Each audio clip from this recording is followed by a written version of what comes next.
Joining me today is Kristin Greco. She is a clinical director, social worker, and psychotherapist based in Newmarket, Ontario. Hello, Kristin. So happy to have you with us, and I also appreciate your support for the Whole Schools Accountable Parent Network. Thank you, Anwar. I'm so happy to be here, not necessarily under the circumstances, but definitely to be creating awareness and speaking to such a very important um, and concerning topic. Well, we appreciate your expertise on this. Let's get right into it. So, violence in schools here in the province has soared by 77% since 2018. From your perspective, how does witnessing or experiencing violence at school, especially in the classroom, affect a child's emotional development and sense of safety? So that's outrageous to hear those statistics. Um, Seeing violence in the classroom, that is going to absolutely impact a child's sense of safety. I think we are taught to feel safe at school. We are taught to trust the teachers. We're taught to trust the educational institution to do what is best for our children. And so it's alarming when you find out that this is happening. And what we know about witnessing violence, well, I can put it in this sort of context for you. So, in terms of my work as a psychotherapist, there's a limit to confidentiality, and that is if somebody's safety is at risk. That includes finding out if there are children witnessing domestic violence that is also just verbal, not just, but verbal domestic violence and physical domestic violence. That could be between siblings, it could be between caregivers. So we know that this has long-term effects for children, and in the classroom where they are supposed to feel safe, that is definitely a place where a lot of um, um, PTSD symptoms can begin to surface. So, I just want to clarify. So, you're suggesting then, with the level of violence that's occurring, and there's no gray area there. Yeah. The violence is off the charts. We know that. Yeah. That's a fact. So are you saying that some of this could manifest as a form of PTSD for some children in our schools? Absolutely. Absolutely. We know that witnessing violence of any kind, verbal violence, and I want to really make that clear that it doesn't necessarily have to be physical violence, verbal violence, and physical violence in the classroom, that especially that is cumulative, will result in some symptoms of PTSD for a lot of children. It's the children that actually don't speak up and the children who are more silent that often get forgotten about as well. So maybe teachers are not noticing that they're having difficulty. I have to ask you this, and you may not be able to or feel comfortable answering this, but does that mean that the Education Act, the schools and school boards, in some manner are being negligent? Because, these aren't isolated incidents. This is almost, I would say, a daily occurrence. Certainly in some school, every day something's happening. Is this Yes, negligence? yes, I would say unequivocally that it is negligence. When the school or a teacher finds out that a child is witnessing violence in the home, what is the protocol? The CAS. They have to call Children's Aid, right? How on earth is it any different in an educational institution where these things should not be happening at all? So it is negligence. And do you think there's a developmental window, clinically speaking, that may make it harder or easier for a child to heal?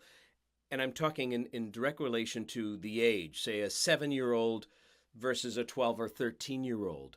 Can it be easier or harder? So I think it really has a lot to do with the individual child.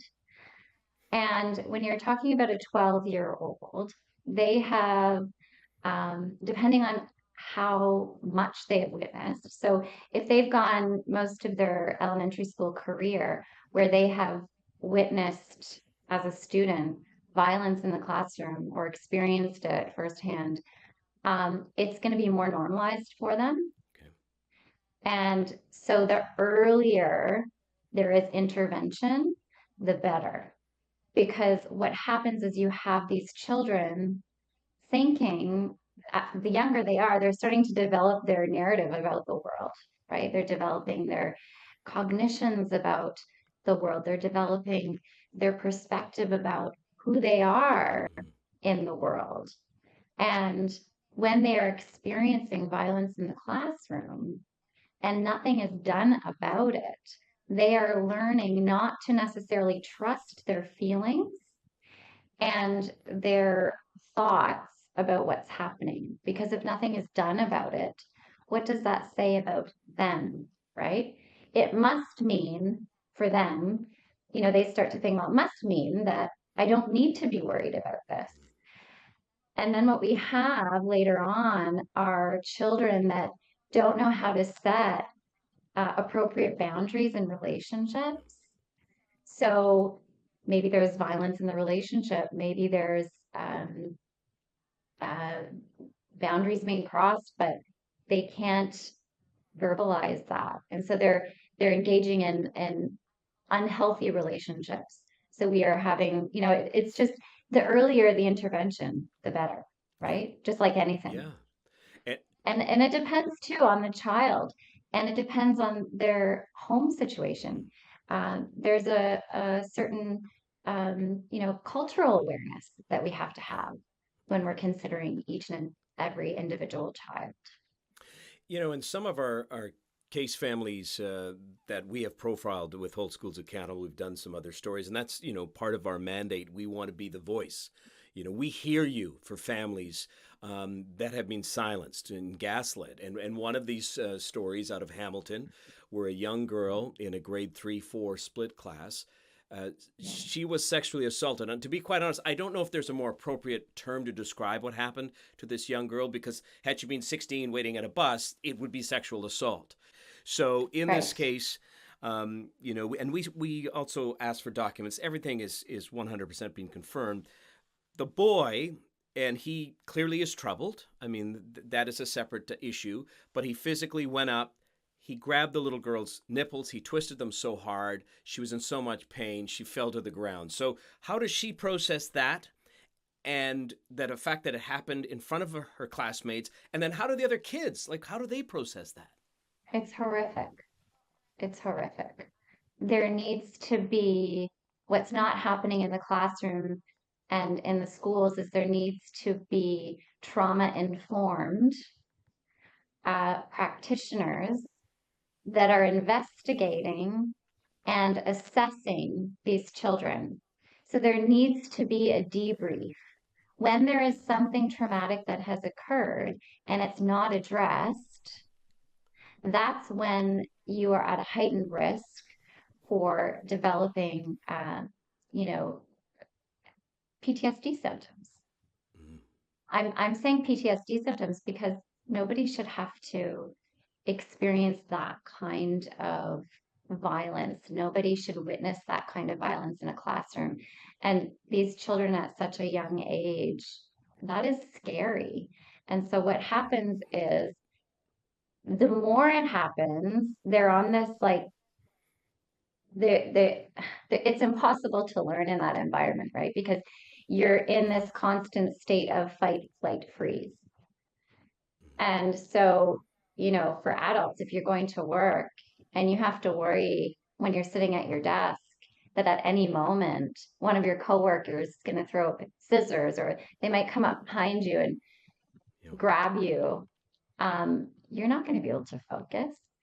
Your thinking brain is offline and you are just in your, you know, fight, flight, freeze brain. Mm-hmm. And that trauma continued because in this particular case, Yeah. that girl had to remain in the same classroom as that boy who assaulted her for the rest of the year. Right. And at one point, the class was encouraged to celebrate this boy because he had a few days of good behavior. In fact, it went on where he was awarded a toy robot, an actual gift, because he was, he was okay. And I can only imagine for the victim that, and I mean, she's a young kid. Maybe she's not able to process that, but she's now seeing the kid that harmed her. We're supposed to go, oh, great, he's doing wonderful, and here's a toy. Is that wrong? Yes. Who made that call? That's what I'm wondering. There are psychologists and social workers at the board who, in these situations, need to be called in, need to investigate, assess, and advise as to how to continue. And as far as I'm aware, administration and educators are not trauma informed. They don't have that expertise. And so they cannot be dealing with these situations. They cannot be interviewing these children. There is risk of re-traumatization. And for that young girl to be sitting there while they're celebrating a child who sexually touched her, for not doing that is like, I don't have words for that. Um, I think the the approach that they used, that positive reinforcement approach, has a place for, kids in the classroom who are making mistakes like any kids do, and they talk out of turn, or maybe they have difficulty focusing and sitting on the carpet for a long period of time, or maybe the class noise level is too loud. And for those situations where the teacher wants to help the children kind of reach an intention or a goal, that kind of positive reinforcement is great. But you're teaching children, you're giving them such mixed messages. This is not a normal, quote unquote, normal behavioral mistake. And what I want to really uh, address too is this boy, this child. And so there's this, I think as a clinic, we were talking about this, and we see a lot of the children who are actually exhibiting the violence at school. And so what we are noticing is that there are no resources for them. And, when there's when there's sexualized behavior, often the way we used to think about it was, okay, what is this child seeing at home? Is something being modeled to him? But really what the problem is now is they have so much access to sexualized content online. And so what we're noticing is that this type of behavior is becoming more and more common for younger and younger children. So they might have a very physically safe home, but they have access to unlimited, inappropriate sexual content and violent content.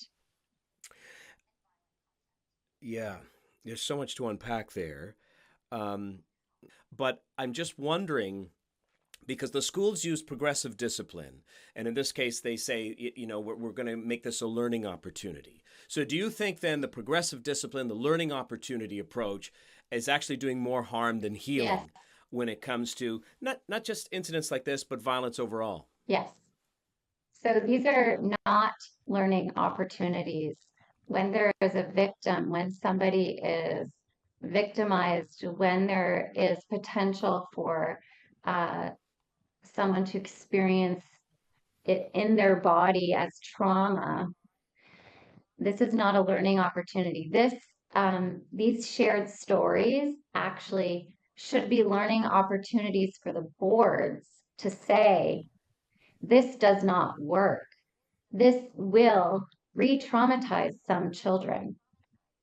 And so, I mean, if you look at, I mean, it's a real systemic issue. It's a real systemic issue. And not having the awareness, uh, not having the collaboration of the parents, and not having trauma, um, um, like not being trauma trained, that's a huge issue. You can't, you Mhm. cannot intervene unless you have, in situations like this, unless you have, because you will re-traumatize. There is a I Yeah. shouldn't say you will, but there is a high risk of re-traumatization. They hide behind privacy. So if a parent has legitimate concerns and says, look, this is traumatizing my child, I am seeing this, or I'm taking my child to someone like you, and you are saying, yes, there's PTSD, and they still, remain uncooperative. So that's really, to me, one of the biggest things that's the problem here. We can assess, we can suggest, we can point out, but there is no accountability to any school board to actually, because they don't want liability, they don't want to admit anything, but they have a responsibility. They are impacting the well being, the physical, mental, psychological well being of children every day. And that is Yeah. what most parents experience when they are coming forward and they are saying, and they're, what's interesting is the schools have, they'll be the first ones to say, we're collaborative. We want to communicate. We want to work together. And when you come forward with a concern, there's minimization, there's pushback, there is people experiencing like they're feeling like the administration is condescending. There's a lot of victim blaming. You're considered a squeaky wheel when you're advocating for your child. Um, and it's heartbreaking. And again, it re-traumatizes. And we've highlighted on many occasions as well, and this is something that I was not aware of. My kids are still in school, in middle school now, so that's not high school, which is sort of a different game. But and this is a surprise to many parents that schools routinely use code words now for violent emergencies. In Hamilton, they call it a wiggle walk. In Peel Mhm. region, it is quiet halls, and it's never going to be on a website, of the board saying this is what happens. You'll never get a memo or a note saying, hey, we had to administer quiet halls or a wiggle walk today. And in itself, the wiggle walk, this is the question here. Using terms like that, does that confuse children or minimize the seriousness of what is actually happening? And to me, it's plain wrong, because if a kid comes home and says, oh, we went on a wiggle walk, why would I question that? Sounds fun. Right? Sounds fun. Yeah. And I think that's where, especially at the younger ages, that's where the disconnect is. It's confusing for them, right? So even though they're feeling this nervousness, maybe, or um, this sort of fight, flight, freeze response, because they're anticipating another child maybe being violent, and then, but because the teachers are calling it a wiggle walk, there's this inability to trust maybe what they're feeling. And so what happens is it's sort of like there's a real contradiction between what they're feeling and what they're experiencing in their environment. And that is really dangerous for kids. That is setting them up for, again, not trusting themselves. And there's this, and also they don't, they at that age and stage when they're in, SK JK, SK, grade one, they don't have the language. They've not been Right. exposed to, most hopefully have not been exposed to violence. So Mm. they don't know any different. And teachers are trying their best to put on sort of like this happy face because they don't want everybody to panic, which I can understand. Um, and some of them are going through, teachers are going through this every day. And from a teacher's perspective, because I do see a lot of teachers, from a teacher's perspective, they're trying to mitigate this chaotic situation. And they know that they can't speak up because Hmm. there will be repercussions. And so there's also, I would imagine, this moral dilemma for a lot of them. Um, and I'm just wondering, from a parent's perspective, do I not have the right to know that? So, at the very least, as a parent, I can try to help my own child and try to explain and say, well, talk to me about it. Do I not have a right to know that? Mhm. Absolutely have a right to know because children are at school for Yeah. what, like 7 hours out of the day? Anywhere you go to drop your child off and entrust them in the care of somebody else, especially at school, you would like to know what's going on. If they are, say, misbehaving at school, you might get a phone call, right? If they were, I think sometimes what happens is if they are in the crossfire of the violence and Right. they actually get hurt, Right. that's when you get the call. And so the witnessing of it is really minimized. But you absolutely do have a right to know because it's going to impact children at home. It's going to impact their entire world, their entire sense of the world, their entire sense of self.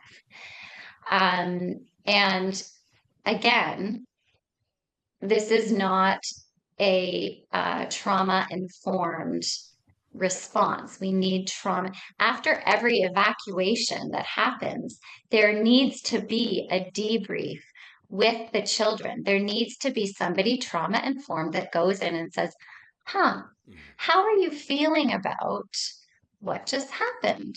Let's take some time Yeah. to talk about that. We do that everywhere else, right? Yeah. We do that in a workplace when there's been an accident or, you know, Yeah. violence or, Yep. in the banks when Burglary or there's, something. Yeah. something that happens and there's violence that's witnessed. We're called in to debrief, right? But it's trauma informed, and trauma informed approach is collaborative. It is collaborative with the parents, and it takes into account, you know, cultural, historical context as well. And I have to wonder, you mentioned about trust earlier in our conversation, trust in school, but I have to wonder that the long term impacts of seeing Yeah. school violence on a regular basis, you alluded a little bit about the impact to a family here too, but what is the ripple effect for a community long term as children get older that have experienced this Yes. and maybe, the parent never did find out? They thought their child was going through some sort of phase and maybe they got a little better. But what happens to that kid who's 10 years old that maybe was traumatized and nobody told the parent? There was no help, whether you were bullied or you were sexually assaulted, like that class in Hamilton. How does this impact the community going forward 10 years from now? Do you see any connection to that? Yeah. I mean, when we don't have safe schools, um, and children are witness to violence and they're seeing violence or experiencing violence cumulatively, this is going to impact their mental health, which means, at a later stage in life, they're going to be trying to cope with those mental health symptoms, and they're at a higher risk for, um, sexualized behavior at an earlier age, um, drug use, acting out. The violence just gets worse. When we do not have safe schools and healthy children from a holistic perspective, um, we don't have a very, in my opinion, from clinical perspective, a healthy, successful generation of children ahead of us who will be Yeah. taking care of us Yeah. at one time or another. So this is really a five alarm here, what you just said.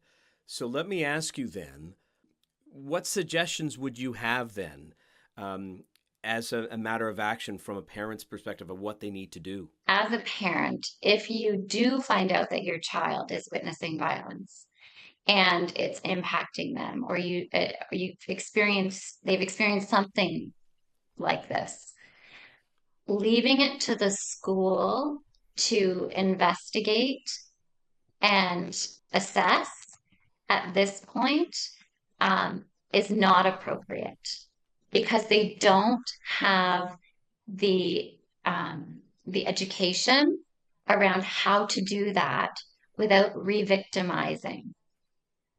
And I'm going to really, really stress that. So you should not allow your child to be interviewed alone without you there if the administration is in charge, if the teacher is in charge of those interviews. Because what happens is the child's experience can be minimized. And again, it's not a trauma informed approach. So I really want to stress that. Kristen, I want to say thank you. Really appreciate your time, your expertise, and your support. I think this has been a real powerful conversation, and I hope we can do it again.